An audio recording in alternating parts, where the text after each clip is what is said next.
What's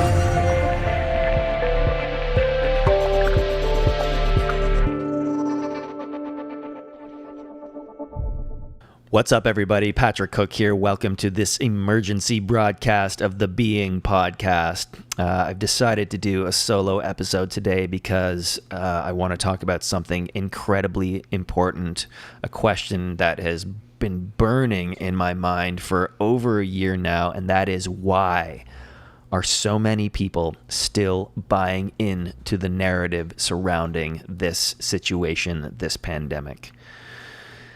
Now, I would like to approach it from the perspective of one Dr. Mattias Desmet, of whose work I only became aware of in the last couple of days, but has given me this framework, this clarity on what is going on the global level from a psychology perspective. And I'd like to share it with you. So this episode will be a summary of my understanding of his work. I will quote from him directly. I'll also quote from a couple of other bloggers that have reviewed his work to try and give you a useful model, a high-level perspective on what's going on here on a global level from a perspective of psychology, how we've been duped and seduced into a mass hypnosis, a mass psychosis. And so just for perspective, Dr. Mattias Desmet is a professor of psychology, a clinical psychologist at the University of Ghent in Belgium. He also has a master's degree in statistics, and he has observed about the way that we're being induced into this sort of mass hypnosis with regards to the COVID-19 pandemic and our government's response, how this inevitably leads to a totalitarian state. Now, I can't stress the gravity of the situation any more strongly. We are on a very dangerous, slippery slope to a global totalitarian state of which the magnitude and power of we have never seen in the past. The 20th century have seen some incredibly destructive, powerful totalitarian regimes that have inevitably collapsed. And just for a review of what that means, what a totalitarian state, this is directly quoted from Larry Turner's Substack.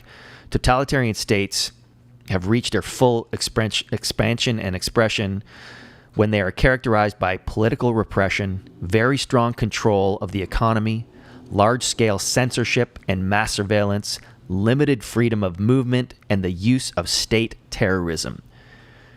And to varying degrees, all of these governmental characteristics have been indeed and are being exhibited by many Western nations and in some U.S. states in response to the ongoing COVID-19 pandemic. So, how can we identify and avoid this inevitability of moving towards a global neo-fascist totalitarian state, one that's based on digital surveillance and a centralized digital currency where we're tracked and traced in every movement from everything we do, and it's all connected to our one health passport, which will be in a centralized control place where they can turn off your ability to move, to travel, to eat, to bank, to go to any facility. This is where we're heading if we don't wake up to the fact that we are under a mass psychosis right now. Okay, so let's get into the work of Dr. Desmet. Mass formation is what he calls it, and it's basically a mass psychosis or mass hypnosis, and he says there are four main conditions for this to be present in a population. Number one, lack of social bonding or a sense of isolation. Number two, lack of any meaning-making or sense-making. In other words, unable to come to sensible conclusions and the feeling that their daily lives are lacking any purpose or meaning. Number three, free-floating anxiety, which means it's not connected to any mental representation.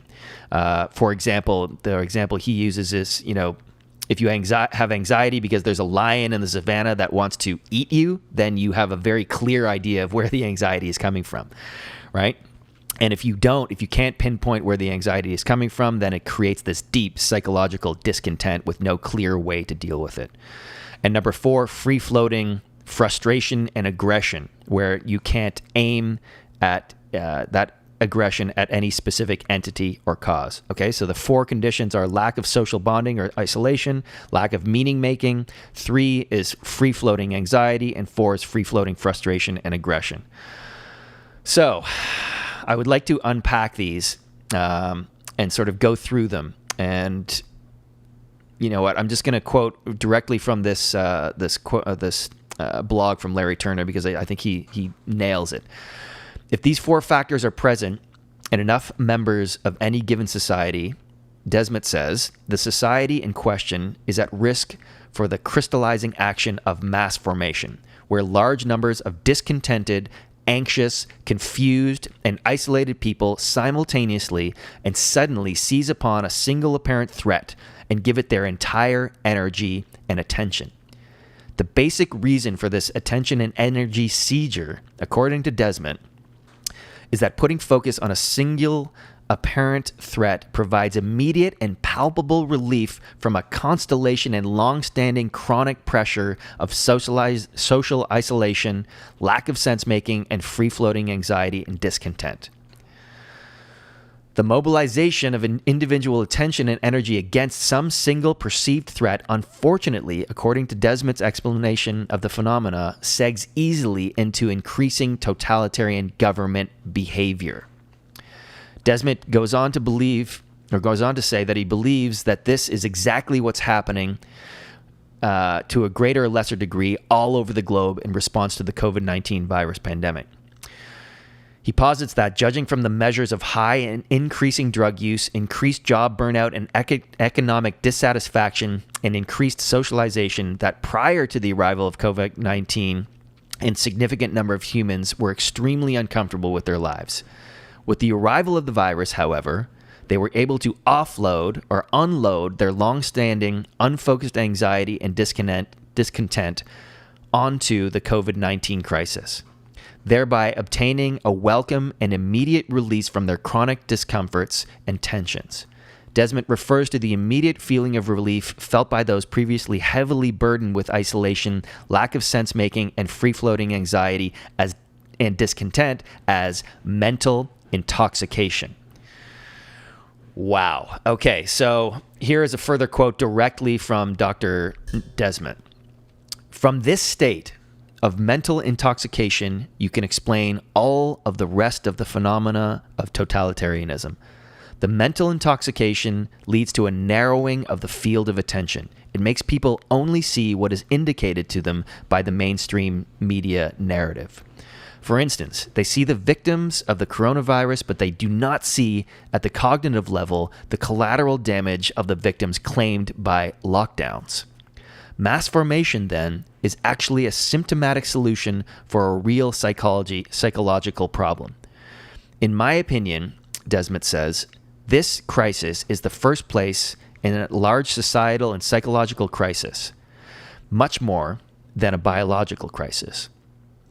As a consequence of mass formation, people do not get egotistical at all. Rather, to the contrary, mass formation focuses your attention so much on one point that you can take everything from people, their psychological and physical well-being, their material well-being, and they will not notice at all.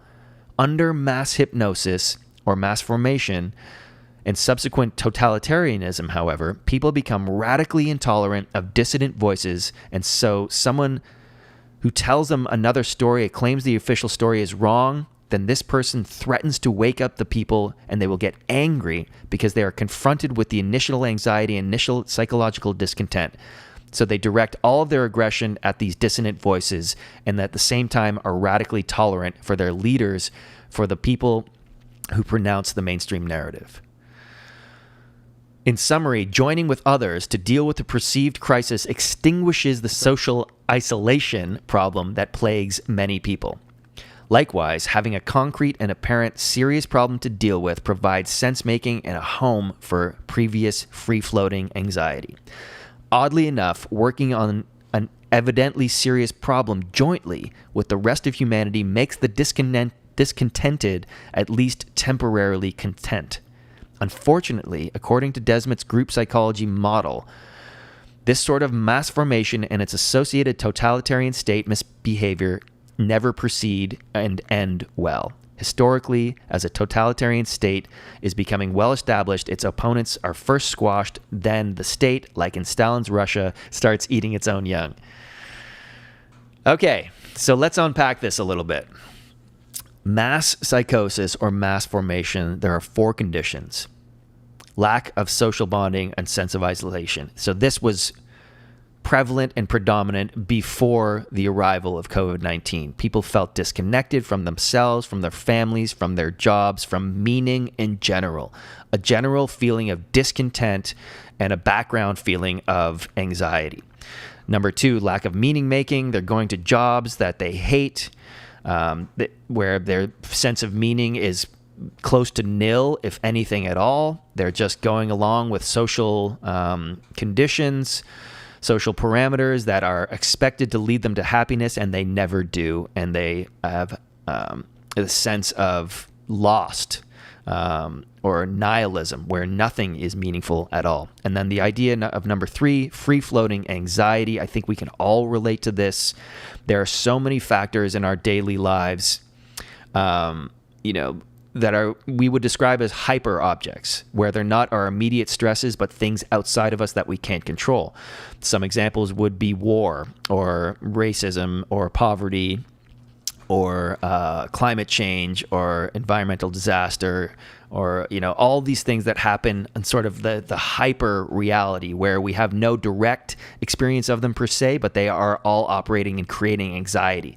So there's this background level of anxiety in our lives that we don't really know where it comes from or how to deal with it, right? And then you have this free-floating anxiety or frustration and aggression that comes from that has no place to direct. We have no place to export or express our frustration and anger, right? And so we end up, in disease or addiction or, abusive relationships. These are, negative ways in which our frustration and anger manifests, right? And so now you have the arrival of the coronavirus pandemic about 22 months ago now. And it sets up this perfect situation where you have an increase in socialization due to lockdowns. You have a breakdown in meaning making and sense making because of the calamity of the mainstream media and the narrative and the conflicting evidence and reports. Nobody had any clue as to what was going on. So we're isolated. We have no idea what's going on. We have an increase in free-floating anxiety because we don't know what the future is going to hold. We don't know how dangerous this pandemic is. We have no idea, where to direct or where this anxiety is coming from. We have no concrete mental representation. There's no lion in the savannah that we can sort of attach this anxiety to. And then the increase in frustration and aggression that comes from this sense of disempowerment, where we have no way of dealing with this. All right. And so now we have entering the mainstream and the narrative that they're pushing down our throats. All right. Coronavirus, deadly pandemic. People are dying in the streets. There could be millions upon millions of deaths. Here is an object to direct your anxiety towards, right? So perfectly in line with this, agenda of mass formation, moving towards totalitarian state, give the people an object of anxiety that is very clear, but also provide the solution, the strategy to escape from it, which is lockdowns, vaccines, masks, right? So now we have the perfect setup for mass formation, right? So when these conditions are highly present within a population and the media provides a narrative which indicates a focal point for the anxiety, while at the same time describing a strategy to deal with this object of anxiety, then all of our anxiety connects to this object, right?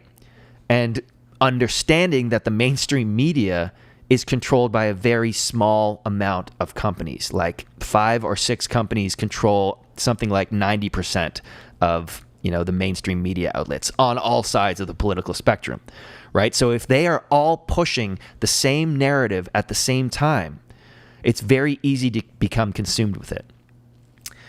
And so this narrative provides us a mental representation or an object to which we can direct our free-floating anxiety. And so we become willing to follow the strategy for dealing with the problem no matter the cost. Thus begins a collective and heroic battle with this object of anxiety, and this new way a social bond is created. Right? So this describes perfectly what's going on. There's a renewed sense of purpose and meaning and social cohesion when we all band together. We're all in this together. We're all fighting this demon, this common enemy of a coronavirus, of this pandemic. We're all moving towards a solution of herd immunity through vaccination. So this new sense of connectedness and camaraderie emerges. By joining with others to deal with a perceived crisis, then the social isolation problem that plagues many is extinguished. You have a place to direct your anxiety, your frustration, and your anger, right? And so you get gripped with this phenomenon of mass formation, and people begin to lose their sense of self, and they skew towards collectivism, like what's best for the collective. The individual rights and freedoms are devalued. So when you become so singularly focused on defeating the perceived enemy or problem, we become willing to have everything taken away from us. Our rights, our freedoms, our livelihood, our physical and mental health, our material wealth. Why? Because we are willing to do anything to avoid returning to the intolerable existence of free-floating anxiety in which we suffered previously. Right? Let me say that another way. We're willing to do anything to go along with the narrative because it gives us a sense of purpose and meaning and social cohesion. There's this bond that's created. When we're all fighting, we're all pulling in the same direction. But any breakdown of that or evidence to suggest that this isn't the best way to do it endangers us or threatens us with the idea of we have to go back to the way it was before. This free-floating background anxiety, which was causing us so much suffering and misery. We will do anything to avoid going back to our shitty, meaningless jobs and lives. And so when presented with evidence that is contrary to the mainstream narrative, we will dispel it because it seeks to destroy our newfound sense of cohesion, bonding, purpose, and meaning. So this is also why people suffering from mass formation become so radically intolerant of dissident voices, right? And seek to silence them because they are in stark contrast to the heroic mission of defeating the virus and the sense of purpose and meaning and social bond that it comes with it. At the same time, we become radically tolerant of our leaders who pronounce the mainstream narrative, like Fauci. These people can lie and cheat and do everything they want and will always be forgiven by the crowd. All the time lying and being dishonest and, being forgiven for their misbehavior because the crowd it imagines that it's for our safety, or we're programmed to believe that it's for our safety. So this mass formation, this psychosis, this mass hypnosis becomes the precursor for totalitarianism because our rights and freedoms are systematically dismantled and taken away because we're under this hypnosis. We're under this spell that we have to do what's best for the collective. We have to do what's best to defeat this enemy, our object that we've attached our anxiety onto, that we can dispel our frustration and anger towards. We can't have that narrative collapse because it means going back to the way it was before, and we want to avoid that at all costs. So going back to Dr. Desmet's model, he posits that the population breaks down thusly. 30% of people get completely consumed by the mainstream narrative and just blindly go along with everything that the government pronounces, right? 30% of people. Not surprising, actually. An additional 40% of people have a sense that something is amiss, but are too afraid to raise a dissonant voice in the public space because they are scared of the consequences. These are the people that I would like to talk to specifically today. If you're part of the 30% that already goes along with the mainstream narrative and will continue to do so, you are unreachable and probably won't be listening to this podcast in the first place. But the 40% of people who are just going along with it, who know something's up, who can tune into the absurdity of the mainstream narrative, but you're still going along with it.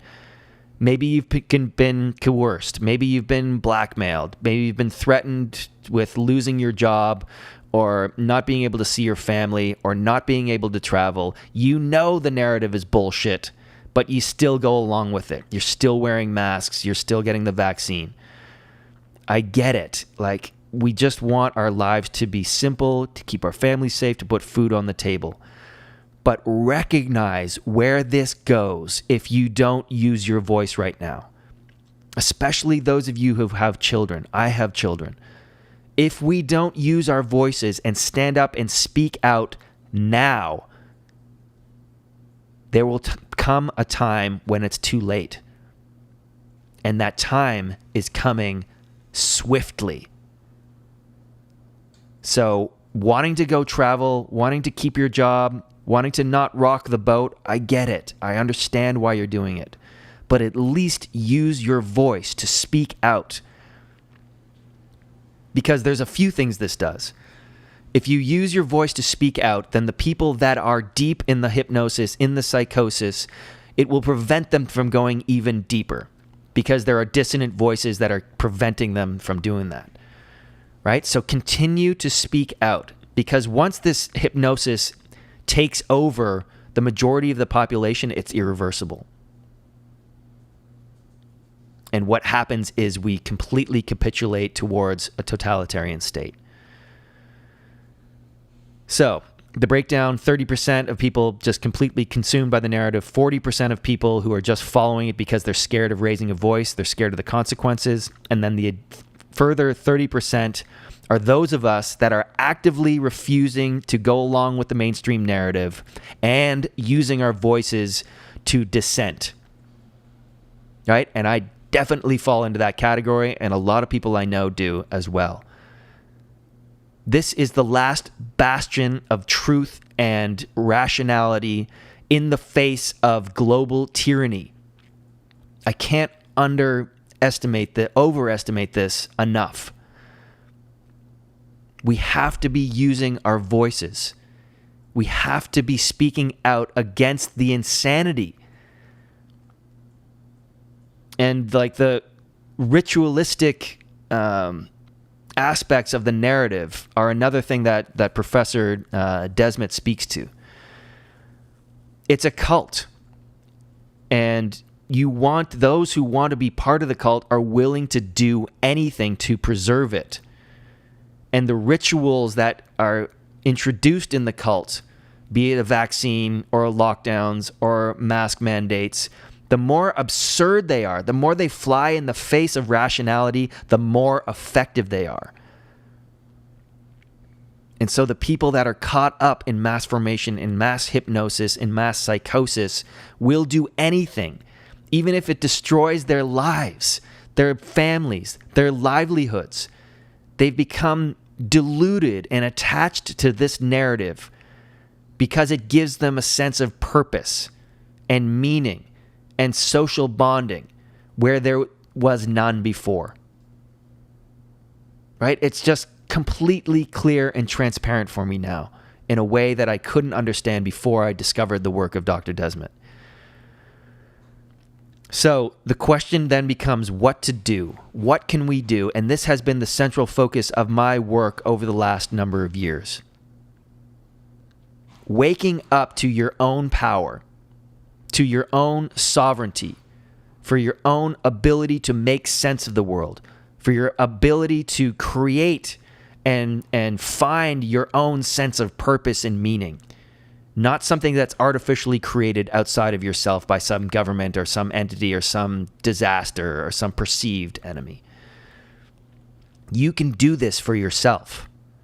You can awaken to the fact that you have been conditioned, you have been programmed since birth, and even decades before that, your parents and their parents and their parents have been indoctrinated into a system that is interested in controlling you and keeping you obedient to the state and its control and power. The entire education system over the last 100 years, when it was revolutionized at the beginning of the Industrial Revolution, it was not to create the most sovereign leaders, the most independent citizens. The education system was implanted to create workers who are obedient, can follow rules, and can be disciplined into doing the jobs that factory owners needed. Period. That's what the education system is designed to do, and it still continues to this day. You are told to sit down and shut up.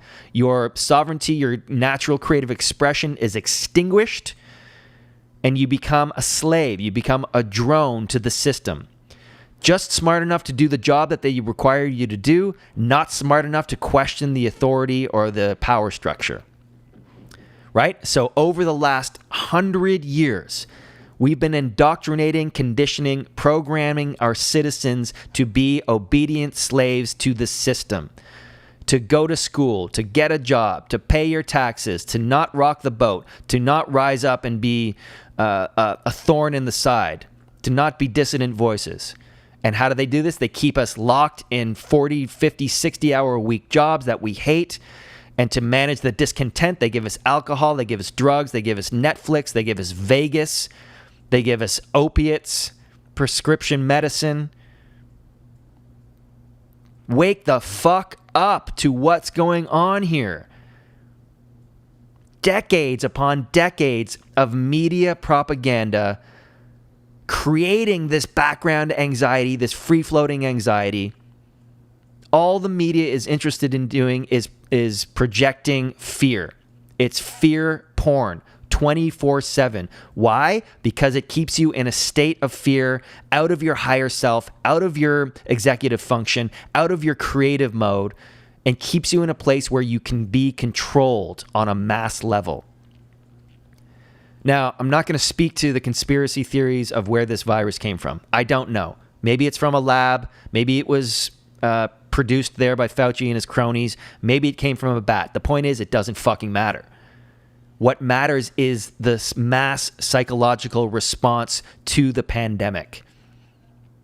And so this idea of mass formation, mass hypnosis, where before we felt isolated, no sense of meaning, free-floating anxiety, free-floating anger, now can all be directed towards one source, and that feels amazing. It gives us relief from our anxiety. And so it's no wonder, I don't blame people who have been seduced by this psychosis. I encounter them every day on social media. Friends of mine, lifelong friends of mine, family members, highly educated, who are going along with the mainstream media without questioning everything, even when there is evidence presented to the contrary, which has been happening since the beginning. The original models for how deadly this pandemic were off by magnitudes, 10 or 15 times magnitude. Mask mandates, lockdowns, proven not to be effective. Massive collateral damage. Addictions, suicides, physical abuse. Nobody talks about that. And then why hasn't the mainstream media been spouting about natural health remedies? Like exercise, like better diet, like vitamin C, like vitamin D, like being in nature. All of these things have been proven to reduce your risk of dying from anything because they improve your immune system. You don't hear anything about that in the mainstream media. Why is that?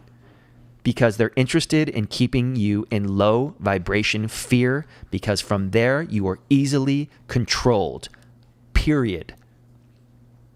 And right now, on a global scale, we are suffering from mass psychosis. Up to 70% of us are going along with the mainstream narrative, even in the face of new science and evidence to the contrary. The absurdity of it all. You stand in line at the airport 6 feet socially distanced so you don't get close to somebody. Then you sit next to them on a fucking plane for 3 hours, take off your mask and you eat. It's absurd. It's absolutely absurd. So, if you are part of the 40% who know something's up, who can see the absurdity of the mainstream narrative, yet you're not doing anything, you are complying, you're going along with it just because you're scared, guess what? This goes nowhere good. And your compliance now means compliance with totalitarian global slavery. You are convicting and confining your children to a lifetime of slavery, where your freedoms are extinguished. You are completely dependent on the state. And this is not hyperbole. I wish it was. So my mission has been to use the entirety, the breadth of my wisdom, my talent, my energy to empower people to reclaim their sovereignty, to reclaim their agency, their meaning making, their sense making, their sense of purpose. Because it is possible. You have the power to do all of those things. You've been conditioned to program to believe that you're powerless, and it's completely false. It's another way to control you. If you think you're powerless, then you are. Then you seek elsewhere for comfort and safety. And there you have the state willing to coddle you, willing to give you universal basic income. That doesn't lead anywhere good, I promise you. It may be useful to review how other totalitarian states came to power over the 20th century. I highly recommend going and checking that out, because you will see remarkable parallels between what's going on right now and the rise of totalitarian states in the past. So, that's basically all I wanted to say today. I know this is a lot to take on. It's a lot to digest. But with this high-level perspective provided by Dr. Desmet's model, it becomes abundantly clear what we're dealing with. We're dealing with mass formation, mass hypnosis, mass psychosis. And so if you are part of the 40%, I encourage you to begin using your voice to reclaim your sovereignty, to do their inner work of healing your trauma, to bring to light your conditioning and your biases so they can be reprogrammed in a way that is empowering for you, your family, and all of life. The time is late and the stakes are high. We don't have time to mess around anymore, people. This is it. This is the hill to die on. Start using your voice or it will be extinguished. And that's not the life I want to lead. That's not the world I want to live in. That's not the world I want my children to grow up in. All right, I would love to hear from you. Please do email me, patrickcookmusic@gmail.com, or go to being-podcast.com, or on Instagram @patrickcooklife. Please reach out. I want to hear your reflection. I want to create a community around this. And that's exactly what I'm endeavoring to do. My chrysalis community is exactly this. How to regain our sense of sovereignty, our sense of consciousness, our sense of purpose. If you're interested in joining that, reach out to me. Enter thechrysalis.com. I will be launching another program probably in a month from now, another iteration of the Fuck Yes Club, which is exactly this as well. An intensive 8 weeks where let's dive into what is our purpose? How do we make meaning? How do we show up in the world that is incredibly powerful and abundant for not only us, but for life itself? All right. If you're interested, reach out to me. Let's connect. The time is late. The stakes are high. I love you all. Bye.